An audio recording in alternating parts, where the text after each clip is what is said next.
Hi, and thanks for watching our video on the political frame, brought to you by Aaron, Mike, and Quinn. I wanted to have you take a couple of minutes and grab a scratch piece of paper or something on your computer, and I want you to write down 5 words you think of when you hear politics.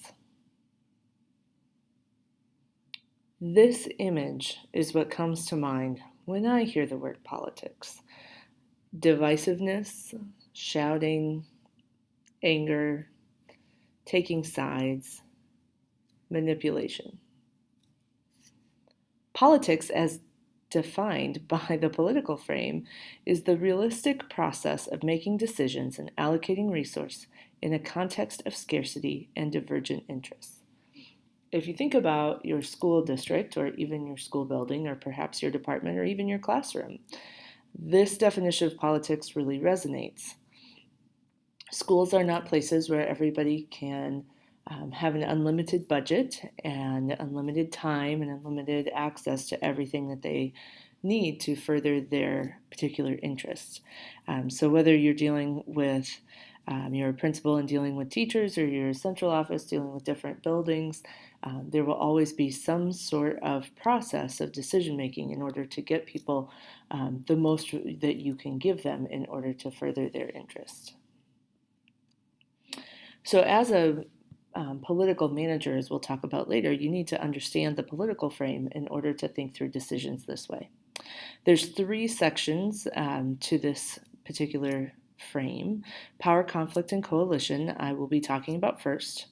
Then Quinn will be talking about the manager as politician. And finally, Mike will wrap it up with organizations as political arenas and political agents. When you are trying to understand a political frame, there are 5 political propositions to consider. The first is that organizations are coalitions. So they are groups of people made up of groups of people who are working toward a particular goal. These coalition members have enduring differences. So there are different groups of people. I think about my high school that we're all working towards the goal of getting these students to graduate, but the English department might have a certain slant on something. Parents might have a different slant on it. The high school coaches and students would have a different slant on things. So there are these enduring differences that exist. There are scarce resources that must be allocated. There is not enough time, money, human capital to go around. So there are decisions that must be made. Because we have these different competing interests and scarce resources, you can tell that it's ripe for conflict, for power over these things. So the goals and decisions that ultimately result come from bargaining and negotiation. So understanding how to get what it is that you need is part of this political frame. One idea that they focus a lot on are organizations as coalitions. So this combining of different groups of people with different interests. There's one big coalition, but a lot of times there are a lot of sub-coalitions. Every different coalition or different group has a different strength, is made up of different people, and it's how they intersect in your particular organization that can cause different political dynamics. Within all of these organizations, you have to understand who is in control and who can make the wheel turn. As you notice, there's a central actor in this picture that makes all the other wheels spin, but if one of the other wheels stops, the whole thing stops.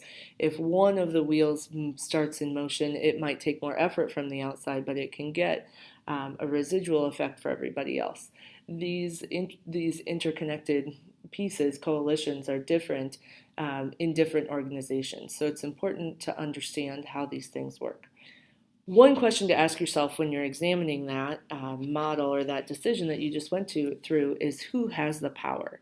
The authors describe 2 different groups, authorities and partisans.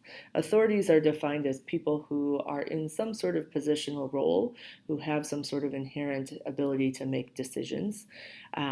Partisans are people who have influence over the authorities and also are affected by the people in the authority position that are creating that particular policy, that they will be influenced by them as well. So there's sort of a reciprocal relationship between authorities and partisans.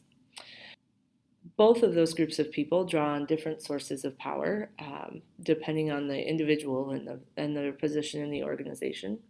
I'll go through a couple of these. I think some of them you're already familiar with. One that you're probably already familiar with is just your position. If you're the superintendent, you may have more power than a classroom teacher feels like he or she has.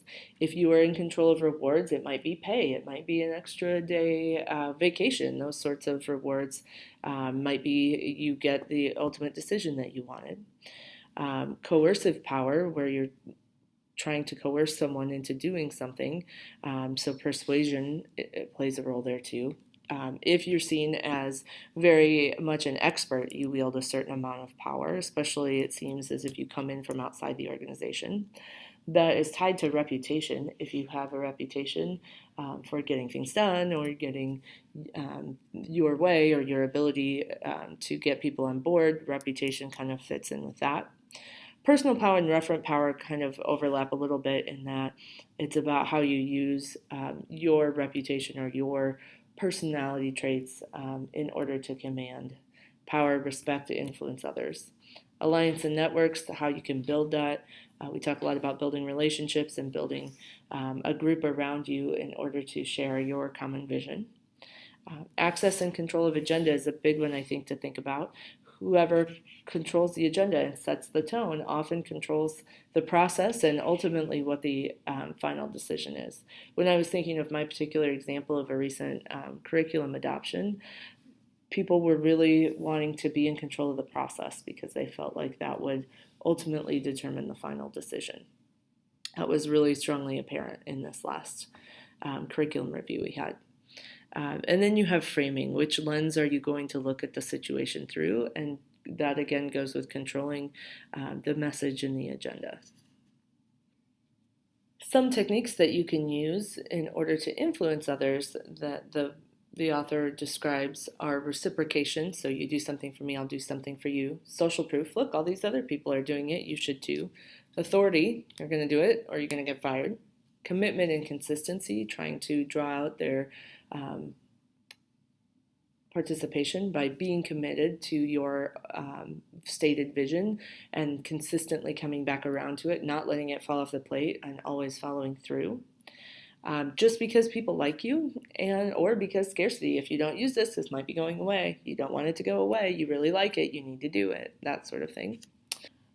As you can see in this picture, sometimes conflict is a part of organizations. When you have people lobbying for scarce resources, there will be conflict between different groups. As a manager, it's your job to make sure that you don't go into this sort of a meeting where conflict devolves into chaos. As a leader, conflict can be productive. You can get change and innovation, new ideas. You don't have just a stagnant, yes, everything is great, we're going to keep doing the same things we've always done. The key is that you need strategies and tactics to allow that conflict to become productive and result in change. Not always trying to resolve every conflict, not thinking that everybody will be on the same page 100% of the time. But to be able to be that positive leader that can see the good in conflict and move the organization forward.